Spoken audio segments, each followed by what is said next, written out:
friends, welcome back to Calm in the Chaos Homeschool. If you're new here, my name is Devine and I will be homeschooling 4 kids who are going into 7th, 8th, 9th, and 10th grade this upcoming school year. And today I'm going to do a quick video on planning out my family subjects. This video is part of a Plan With Me series that I'm working on right now. I'm putting up videos for how I am planning out for my school year. So today's video is on planning out my family subjects and the thought I put into that. I will have another video talking about how I plan out my 7th and 8th graders curriculum and their loops and the group time that we do together with just those two, and how I plan out my 9th and 10th graders work and how I assign their work and things like that. So if you're interested in videos like that, don't forget to give me a like and subscribe if you haven't already. And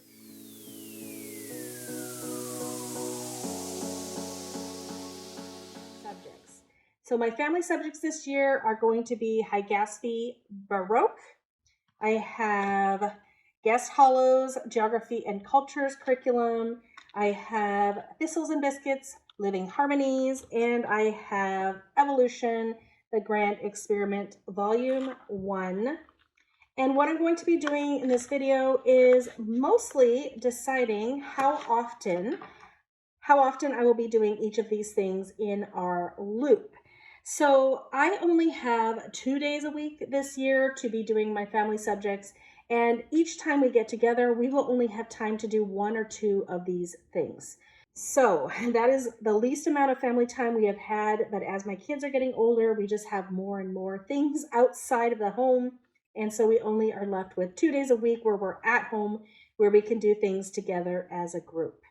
So what I'm going to do right now is I'm going to go through and sort of count out how many lessons I have in these subjects, and that will give me a good idea of how often I want to rotate through these things in my loop. So let me get to that right now.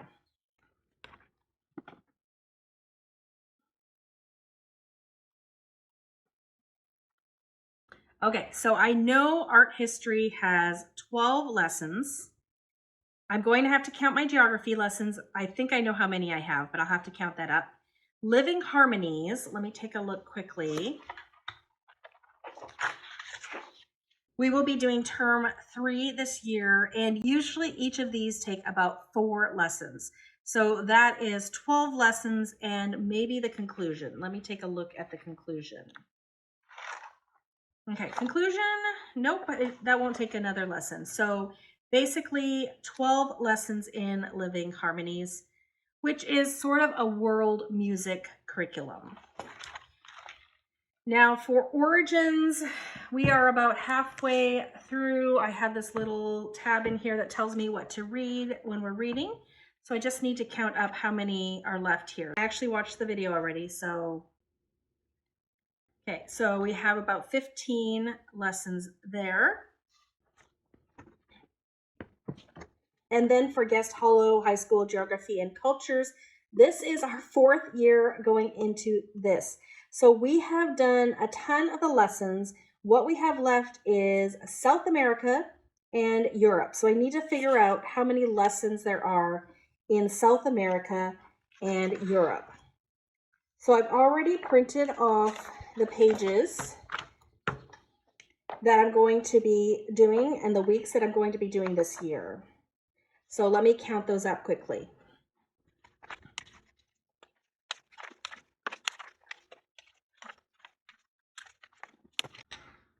Okay, so I counted up 55 lessons. That's the lessons, how they have decided the lessons will go. We are pretty flexible on how we do that. So for us, it might not be 55. It could be more, it could be less, but that will give me a good base to start with.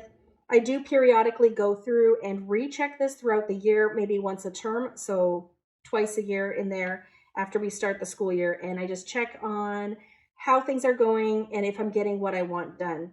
And I'll also go through and think about priorities, like, do I need to drop something? Am I going to be able to finish what I want to this school year? All right, so I'm going to quickly add this up. Okay, so I am seeing 94 lessons out of these lessons here.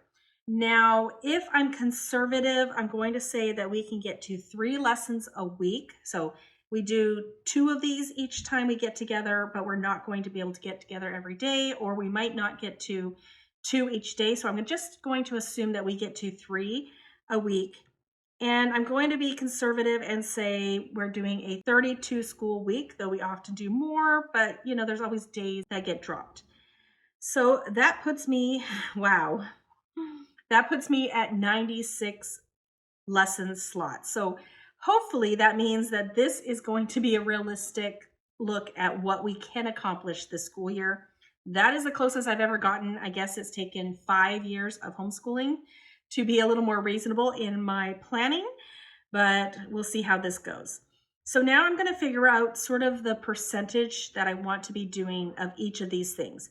It looks like geography is almost 50% of the time.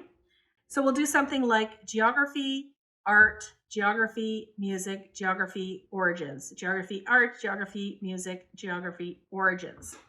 Now at the beginning of a school year, I will often do something like this. So I will print up my rotation or my loop, and I print it basically 2 columns, fold it in half, and then I laminate it. And then as we go through, I check it off, and that just keeps me on track as far as what we're supposed to be doing next in our loop. So for example, here I have science, history, science, geography, science, history, science, geography. Obviously at this point, science was very important. So if we got through science, but we never got to history, we'll start with history the next day and maybe get through history and science. And then we'll go to geography or geography and science, depending on how much time we have. And so I'm going to do that for this. I'm going to print up a loop. Basically, we'll do geography and then one of these other ones, and we'll just kind of rotate between geography and art, geography and music, geography and origins. And that is how we're going to start the year. And like I said, as the year goes on, I will double check and make sure that things are going as planned. And if we're running out of time, I might say drop something so we can make sure we finish what we want to finish. I'd say all of these are high priorities for us, but that is hopefully doable this year, as I calculated pretty safely that we will get through 96 lessons. So that video was short and sweet, and I hope it was helpful just to give you an idea of a way that maybe you could do some group subjects. This is how we've been doing it for many years now. It works for us, and this is my planning at the beginning of the school year. And I hope to see you all in a future video. Bye, everyone.